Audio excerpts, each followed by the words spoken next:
everyone, this is Professor Benjamin, and this week, or in section 11, sorry, we're going to cover water. So as always, there's the description here on what we're going to cover this week, and of course it tells you about the OER textbook. It's going to be chapter 8 in the OER textbook, and then of course we'll have our initial post due by Wednesday, response post due by Friday, sorry, and water assignment due by Sunday. So this will be your last assignment of the semester. Make it a good one because this will be the last of the 4 required assignments. Remember, it's required, so make sure that you spend some time and put some effort into the assignment. And again, here's the assignment, and then here is the walkthrough of the assignment. Also, I highly suggest that you take a look at the rubric as well on what I'm going to be grading you on. Okay, so really important to do that. Give it your all. It's your last assignment. And then we only have 2 more sections left before the final exam. So it's really important to kind of like work your way through the finish line. Don't stop short of the finish line, okay? So besides the OER textbook chapter, we have the PowerPoint, and there's a couple of just important parts of the PowerPoint I want to highlight, especially when it comes to oceans and how it relates to climate change. There's also point source and non-point source pollution that I'd like to chat with you about as well. Then there's a really good video on the water cycle, because this is also something that I would like you to on the final exam. It's an important part of the final exam.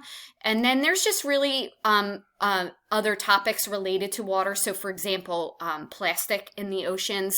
And while I don't really talk about the Great Garbage Patch, I do talk about this, like how cargo ships, a lot of the cargo falls off and ends up in the ocean. And there's really cool articles about like Nike shoes and cars falling off. And here's one about a Lego shipping container that fell off, and these Legos keep washing up on this Cornish beach. So just the amount of garbage that's in our ocean, and one of the main reasons is tragedy commons. You can put it in the oceans and forget about it. You look for your short-term gain, but don't think about the long-term consequences, which is when all of this stuff ends up in the oceans, what are the long-term consequences of that?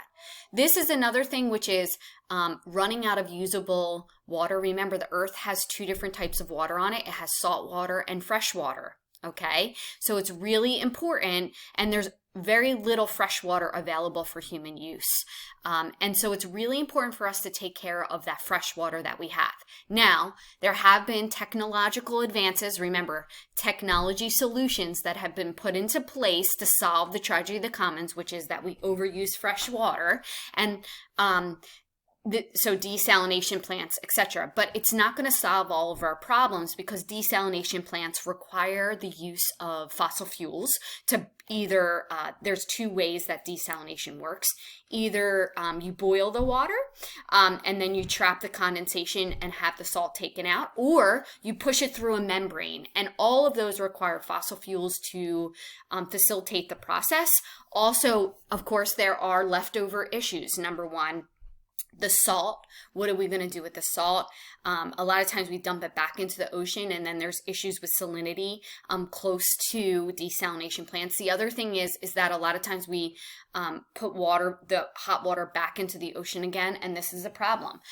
So there's a lot of issues with desalination. One of the bigger issues is the fact that we surface water runoff, and that is one of your big issues with your water assignment, is the fact we pave over everything. And instead of the fresh water being able to percolate through the ground into our aquifers below that we can actually take water from, we instead pave over. And then what happens is that fresh water runs off of the concrete or the paved surface. It goes into our storm waters, and it goes right out to the river systems, and then it ends up in the ocean, which then becomes salinity water, and we can't use that. Humans can't drink salt water. We die. So that's a big issue. So in lots of the United States, people pull from those aquifers, which is underneath the ground, and well water. In some towns throughout the United States, the entire town pulls from wells, those aquifers below the ground. Now in Philadelphia, we pull from surface water. We actually pull from the Delaware River. So we pull in from the Delaware River, the water's cleaned, it's pumped to your houses to drink, and then it goes to a sewage treatment plant where it is then converted again and then ends up in the Delaware River. So there's a lot of processes with water, and I want you to start thinking about them. The other issue is, of course, what we use our water for. So we use a lot of our water for agricultural and recreational use, so watering lawns, also growing our foods. So of course, if you don't know, almonds have become exploded on the market in the recent years because, as we learned in Fed Up, almonds are a better alternative than sugary food, correct? Than a can of soda. So marketers found that out, and they have really pumped almonds into almond milk, right? Eating almonds is more healthy. All of that stuff plays a role in now producing almonds. But the problem is almonds require an enormous amount of water to grow. So important to know. Then we talk about, of course, bottled water use. So bottled water use, big issue in the United States is that we are drinking tons of bottled water when we can get the same quality water from our faucets. Now, Flint, Michigan is a case where, of course, that did not go as planned, and the government should definitely be held responsible for that. But bottled water is an alternative that people are using more than they should. And one of the issues is people now pay for bottled water. So water infrastructure or kind of accountability for our water infrastructure has gone down the tubes because people aren't investing in their water systems. Because towns say, why should we invest in it if people are just going to buy bottled water? Lots of consequences, issues. And then, of course, Philadelphia tackles the rainwater runoff problem. So this talks about that idea of surface runoff. Big issue. So let me just quickly, I have a couple slides that I want to go over. And then, of course, you can look at the other slides. But I want to go towards the oceans real quick. Of course, this is the drying up of surface waters, which are lakes, etc. But I want to talk about...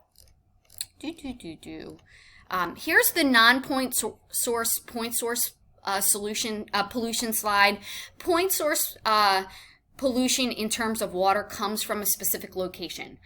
A pipe, a factory, the Exxon Valdez spill, we can actually trace it back to where the pollution's coming from.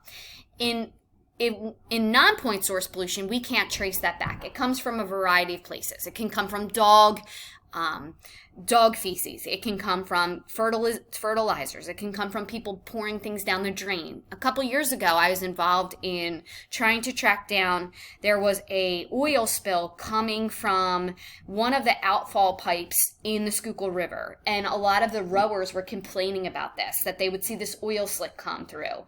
The DEP was called in, the PADEP was called in, and they traced it actually back in Strawberry Mansion to an automotive place that was dumping their oil. They were doing oil changes, and they would just dump it down the drain. Because remember, oil, to be transported away from your facility, it's considered a hazardous waste. So it costs the company money to do that. So the alternative was a short-term gain. Let's just pour it down the storm drain, and it ended up in the Schuylkill. So that, that's an issue where that was a point source. We could figure out where it was coming from. But most of the time when people don't pick up their dog poop or they spray fertilizers, we can't trace that back. We don't know who that comes from. So let me just talk to you quickly about the ocean issue, which is, it's down here. Oceans next. Okay. So remember, oceans cover 71% of the Earth's surface. They contain 98% of the Earth's water. But remember, this is salinity. It's salinated water. Remember, most of our fresh water is trapped in the glaciers. It also, fresh water is on land. It's below the land in those stored aquifers. It can be in lakes. It can be in streams, etc. That's where our fresh water is located. And if 71% of the Earth contains 98% of the Earth's water, then only 2% of it is fresh water. And of that 2%, almost 1.8 is trapped in those glaciers. So really, we only have 0.2% of fresh water for us to use. And that's scary. So one of the important things I want to talk about are those major ocean current patterns that drive our climates. And it's really important for us to understand that there are two types of ocean current patterns. There are surface ocean current patterns, and then there are these vertical current patterns. And both of those drive climatic conditions worldwide. And if we mess with those either surface or vertical ocean current patterns, we are in big trouble in terms of climate. We can go into an ice age period. We can go the complete opposite direction. We don't know all the consequences. Now, last time that the North Atlantic gyre, which is a surface current pattern, changed, Europe went into an ice age within 10-year period. So we have to think about that. So surface currents, they only reach a depth of 400 meters, and they are driven by wind, the Earth's rotation, and water temperature. If global warming changes water temperature, remember, you got to think back to what global warming is, right? Which is the fact of that greenhouse effect, that the Earth is absorbing all of this heat. So if the Earth is absorbing all of this heat, water and surface temperature are going to rise, correct? So guess what's going to then be affected? These surface current patterns, because again, surface current patterns are driven by water temperature. Okay, and these surface current temperatures, currents are called gyres. Okay, and there's a bunch of them, and then of course they also trap microplastics. So that great Pacific garbage patch, there's a really cool video on that. But these are the different surface currents, and remember, surface currents are driven by wind, the Earth's rotation, and water temperature. Vertical currents, or those deep ocean current patterns, right? And here they are driven by temperature and salinity. Temperature, global warming, salinity is if the glaciers melt and put all that fresh water into the ocean, it's going to change the salinity of the oceans, which will also, so besides surface currents being messed with, now we have are vertical currents being messed with. And this is what's changing the climates worldwide. Okay, very important.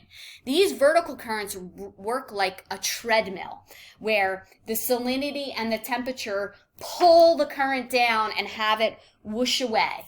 And again, I think I mentioned this in a previous video when we were talking about climate change. But you want to think about Finding Nemo and that idea that the turtle, I can't remember his name. The turtle gets stuck in the vertical currents, right? And gets pulled, right? They jump into those vertical currents. And they're almost like this like treadmill that keeps going throughout the world, this current. So really important part of this chapter. So there's a lot of other important parts of the chapter, and a lot of these parts we kind of understand and know. But these ocean current patterns are something that many of us may not be familiar with, and I think it's really important for us to know. And then, of course, strategies to conserve water, and here's a desalination plant. These are ginormous, and of course they need to be close to oceans, which is prime property value. So there's a lot of downfalls. Remember, all of these strategies are technical solutions to a commons problem that needs to be solved. It needs an extension in morality, because what's happening is all we're doing is putting in all these technical solutions, but we're not understanding that we're running out of fresh water. We have major issues with our oceans in terms of overuse of plastics, trash, other things, right? And then on top of it, we are destroying our ocean current patterns, which drive our climates through climate change. Major issues all around. So I hope you like this session and you learn a little bit. Even if you can't fully comprehend every part of this session, at least try and take one part of water and understand what's going on. And then take that with you in the future. And if you find it really interesting, maybe in a couple years from now, you may revisit it and be able to unpack more information on it.